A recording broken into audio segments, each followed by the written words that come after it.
Page 94 to 21. Used adjectively, the present participle is active in meaning, but the past participle is passive. Since it has a passive force implied in it, a burning house is equal to a house that is burning. A burnt house is equal to a house that has been burnt. B. The past participle sometimes expresses habit, state, or character. A well-read man is equal to a man who has read much and well. A plain-spoken man is equal to a man who speaks out plainly. 222. A gerund is a non-verbal in ing and is used as the subject of a verb. Walking is a good exercise. B. As the object of a verb. I learn drawing. Stop playing. C. As the object of a preposition. He is fond of riding. D. As a complement. It is a capital saying. E. As a part of compound noun. A sleeping room, drinking water, a walking stick, laughing gas. Note: a gerund may also take an object. I am fond of reading books. He likes playing tennis. B. Examples given in E. above should be carefully distinguished from participle adjectives in ing, as in a sleeping dog, singing birds. The examples mean a room for sleeping, water for drinking, a stick for walking, or to walk with, where sleeping, drinking, walking are nouns and are therefore to be classed as gerunds. C. Sometimes the letter of a shortened form of on is placed before the gerund in a prepositional sense. This set him a thinking. He went a hunting. In such construction as the house is building, he is a long time coming, the verb is in ing is regarded as a gerund with the preposition a or on understood governing it. 223. Gerund with possessives. The pronoun governing a gerund should be in the possessive case. I like your doing this. He insisted on my going there. But when the pronoun has no real possessive, it is an objective case, and the form in ing following it is no longer a gerund but a participle. Please oblige me by all leaving the room. I have doubts about this happening at all. B. The noun governing a gerund should also be in the possessive case with s, apostrophe s, if it can take that inflection. I am glad at your father's coming here. Father, father, apostrophe s. I was prepared for your friends saying this. Same as above. C. But the construction with the participle and the adjective rather than with the gerund and the possessive is necessary. First, when the noun is the name of a lifeless thing, there is a change of the milk turning. There is no hope of the discussion resulting in any good. Second, when the noun is a plural in s. I do not like boys playing here, but I do not like children's playing here. Page number 95. Third, when the verbal is in the passive, I insist on the man being punished. Note: with the name of a person, either usage is permissible, like we insisted on Smith's joining us. We insisted on Smith joining us. Sometimes the constructions have different meanings. I was interested in Robinson's running. Second, I was interested in Robinson running. 224. Gerundative participles. Participles are sometimes used in implying gerunds or gerundial noun in addition to qualifying the noun as participles. They are then called gerundative participles. as I depend on the wall being built at once. Note, in the above case, however are we to praise being built? It is not enough to say that it is an ordinary participle, for it does not then qualify the noun wall. The sentence does not mean I depend on the wall, but I depend on the wall being built at once. This is on the immediate building of the wall. There is therefore a gerund or gerundial noun implied in the participle being built. 225. Fused participles. We often come across sentences like the following. Women having the vote reduces men's power. The children wanting to go is quite natural. I do not know of him leaving the town. In the first sentence, the subject is neither woman nor having, but a compound notion formed by the fusion of the noun woman with the participle having. Participles so constructed are called fused participles. Grammatically, having must be the subject, that is, it must be a gerund, not a participle, and the accompanying noun or pronoun must be a possessive qualifying it. Similarly, in the second sentence, there is a fusion of the noun children with the participle wanting. In the third sentence, leaving is the object of the preposition of, that is, it is gerund and must be qualified by the possessive his. Hence, the sentences should be corrected as women's having etc., the children's wanting etc., I did of his leaving the town. 226. A verbal noun is a verbal in ing with the definite article before and preposition of after it.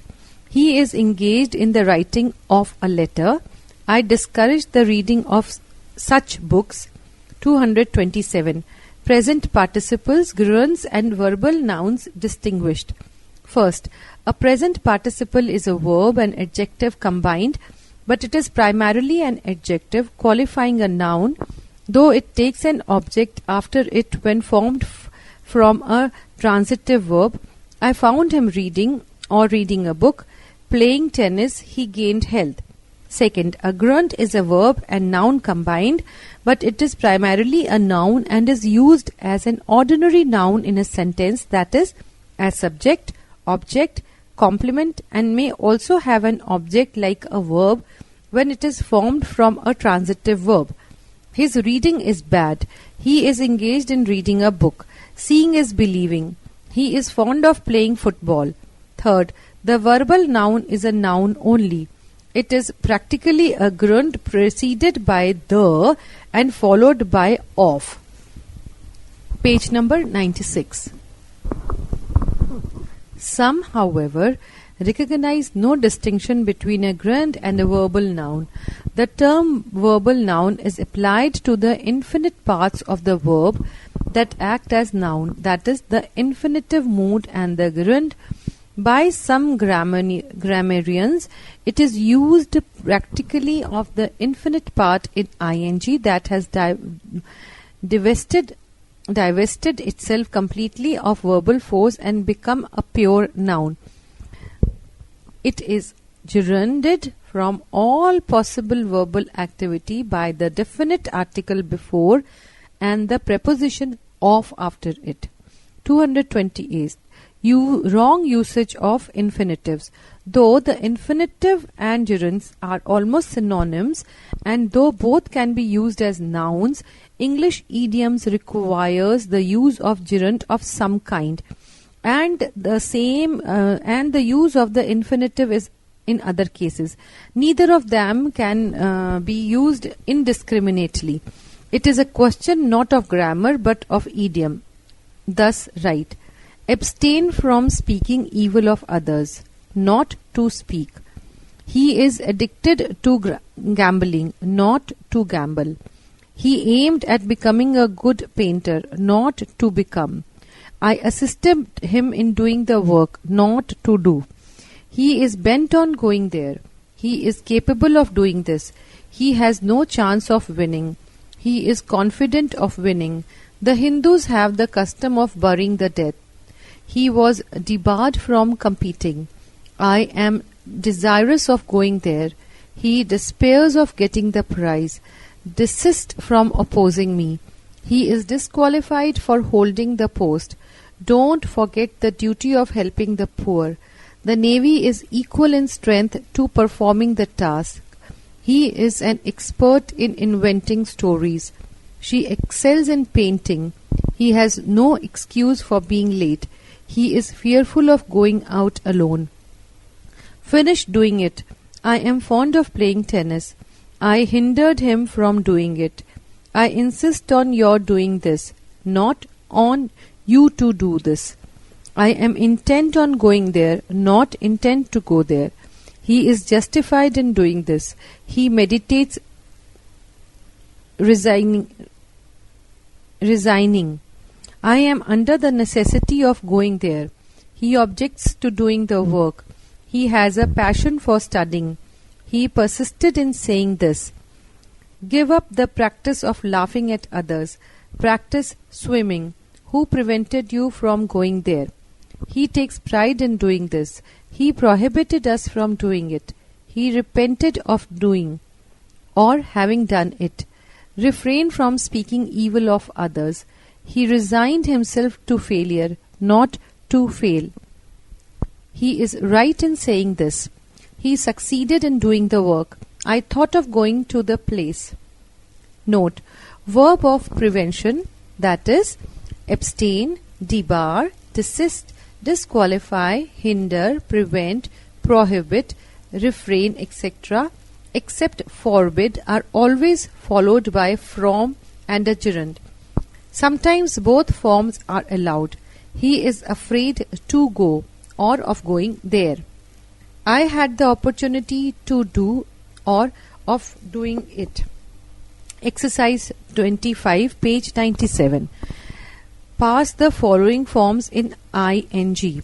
First, I am dull of hearing. Second, I am tired of hearing the story. Third, this is a printing machine. Fourth, he is printing his book.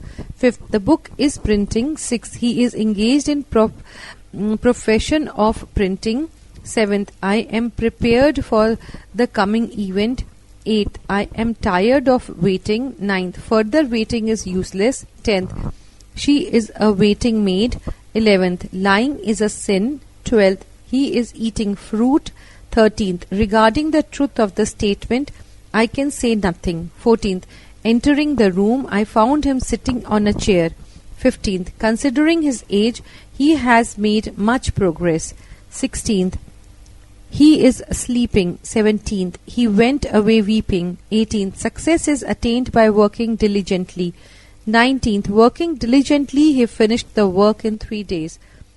20th, singing songs is a sign of joy. 21st, leaving the house, he spent his time in walking. Chapter 16th. Auxiliary, defective and anomalous verbs. 229. Auxiliary verb. See article 160. B. Defective verbs are those that do not possess all the usual forms of a verb: may, shall, will, can, owe, need, must, ought, dare, quoth, worth. Anomalous verbs are those that have parts formed irregularly, that is, be and can. 230. B. The various forms of the verbs are be, am, is, are, was, were, being, been. As an auxiliary, first, to form the passive voice.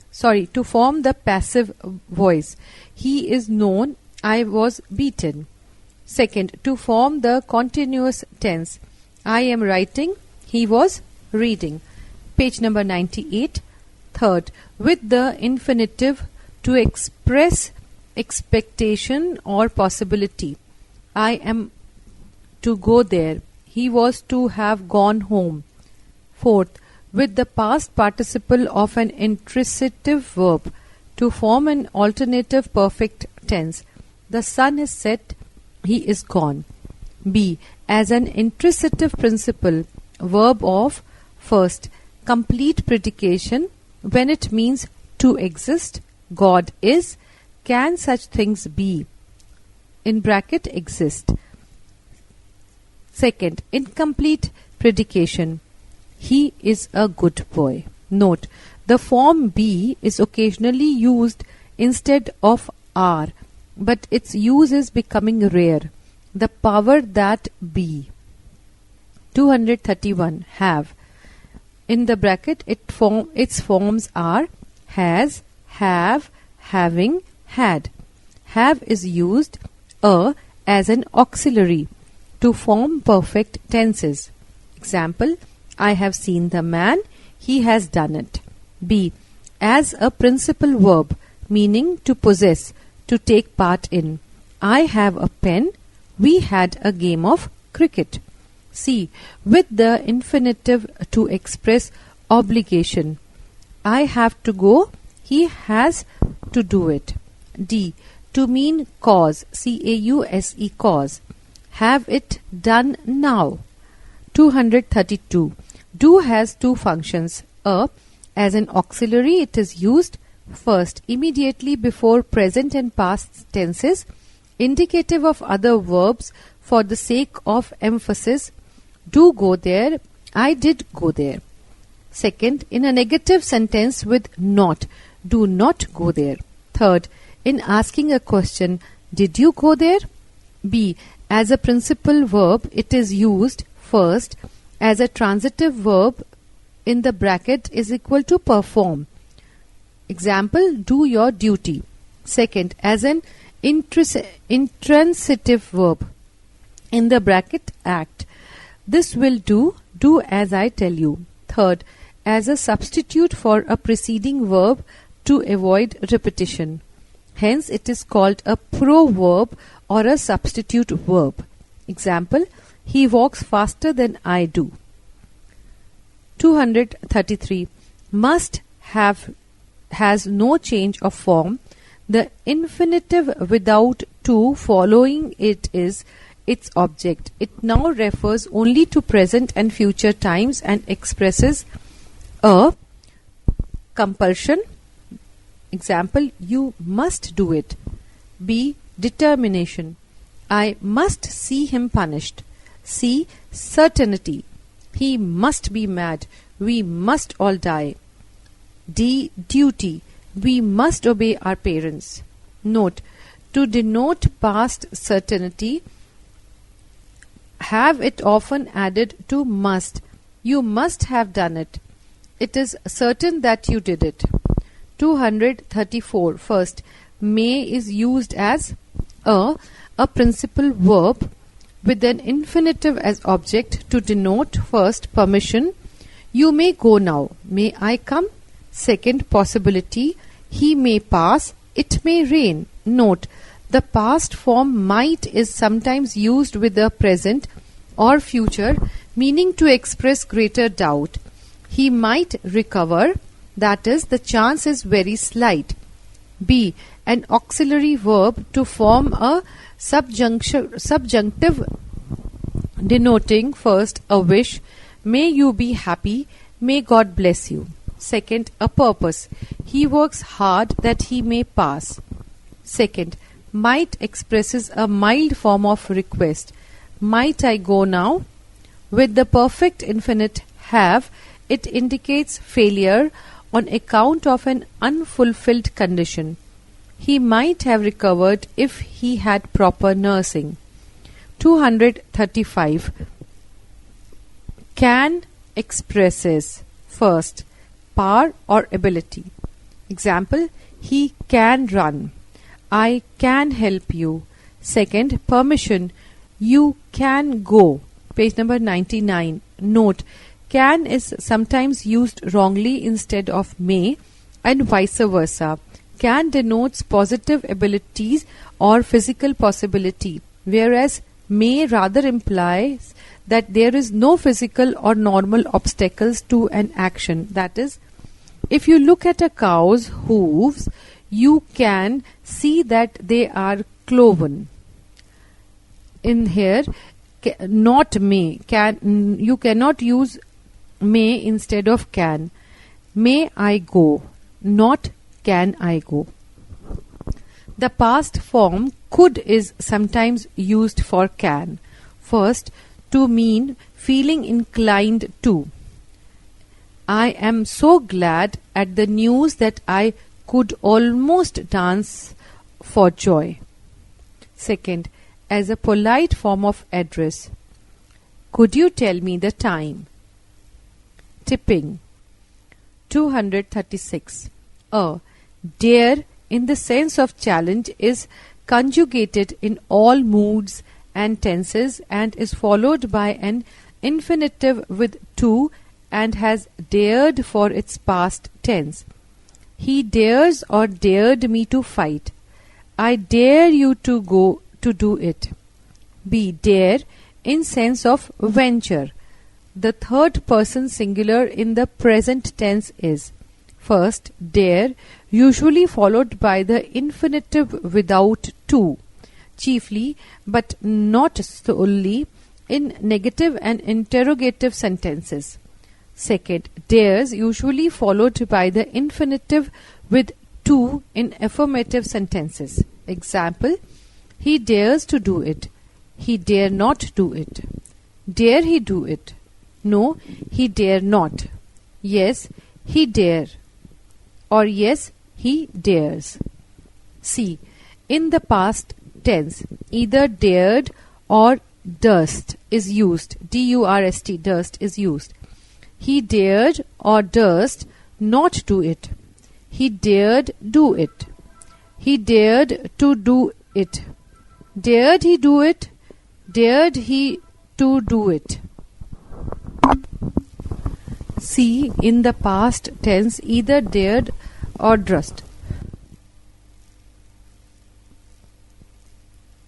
But dared is the standard form in modern literary English. Note, I dare say simply means I believe or probably. 237. When need means to want, it is conjugation in all moods and tenses and is followed by a noun or infinitive with to. He needs rest. It needs to be done. Page number 100. B. When need means to be used to be under the necessity, it is used only in negative and interrogative sentences and in the present tense only, followed by the infinitive without to, the third person singular being need, not needs. The past idea is sometimes shown by using the perfect infinitive without to after the word. He need not do it. What need he care for me? Note, in such phrases as he must need to do this, needs is really a possessive case with the apostrophe before s omitted. So needs is equal to needs. Of necessity, necessarily. Needs has therefore become an adverb. 238. Ought expresses duty or obligation. It has the same form in the present and the past, but reference to past time is indicated by using a perfect infinitive after it. It is transitive, almost always followed by to, and the infinitive following is its object. You ought to go there. You ought to have gone there. Shall and will. 239. Shall expresses simple futurity in the first person, command, promise, or threat by the speaker in the second and third person. I shall go. You or he shall go. He shall be punished. He shall get a prize. First is futurity, second command, third threat, and fourth is promise. 240. Will expresses simple futurity in the second and third persons. determination and intention of the speaker in the first person, third person, first person, as I will go there, that is my determination or purpose. You will succeed, simple futurity. He will win the prize, simple futurity. Simple futurity is expressed by I shall, you will, he will. Command, threat, promise or determination of the speaker is expressed by I will, he shall, you shall. The following verse will be an aid to memory. Shall in the first person simply foretells. In will, a threat or a promise dwells. Shall in the second and third does threat. Will then simply foretells a future feat. 241. In interrogative sentences. In interrogative sentences, shall indicates simple futurity, command or desire of the person spoken to in the first person. Simple futurity in the second, command or desire of the person spoken to in the third. Shall I go? This is simple futurity or desire or command. Shall you go? This is simple futurity. Shall he go? It is your wish that he should go. Page 101. In interrogative sentences, will is never used in the first person, but denotes intention or wish of the person spoken to in the second person and simple futurity in the third person. Will you go? Is it your desire or intention? Will you go? This is simple futurity. Note, shall I, shall you, will he, simple inquiry as to what is about to happen. Shall I, will you, shall he, inquiry as to the will or desire of the person spoken to about a future action. 242. Should and would follow the same rule as shall and will when they are used as auxiliaries. 243. Should is also used as a principal verb to express a duty or obligation in all persons. You should go there. You, he or I should do it. Boys should obey their teachers. B. Condition, desire, necessity, approval or disapproval, etc. in all persons. I am anxious that he should pass. Should you go there? I would punish you. I should go if I were you. A simple child, what should it know of death? I did not know that he should treat me thus. C. Modesty in the first person. I should like it. 244. Would is also used as a principal verb. A. To denote condition on or uncertainty. If you would go there, you would see a sight. B. To denote past determination, habit or action repeated occasionally and irregularly in all persons. I repeatedly told him to go, but he would not.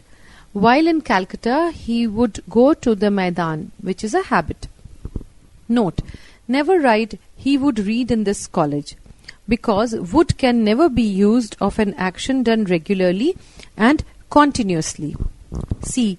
To denote wish in all persons. Do as you would be done by. Would to God he would come round soon. D. To soften down an expression. I hope you would kindly lend me the book. Note, I would like is wrong, as the idea of liking is already contained in would, but it is used even by good writers and is given in COD under which. B. Subsequentive constructions beginning with should or would should be followed by should or would instead of by shall or will. Thus, instead of writing should you pass, he will give you a prize. We should write should dash dash dash he would give, etc. C.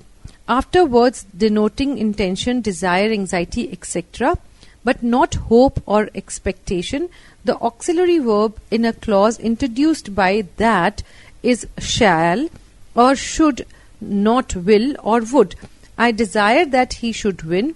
I intend that my son shall or should be a lawyer. He is anxious that I shall or should recover soon.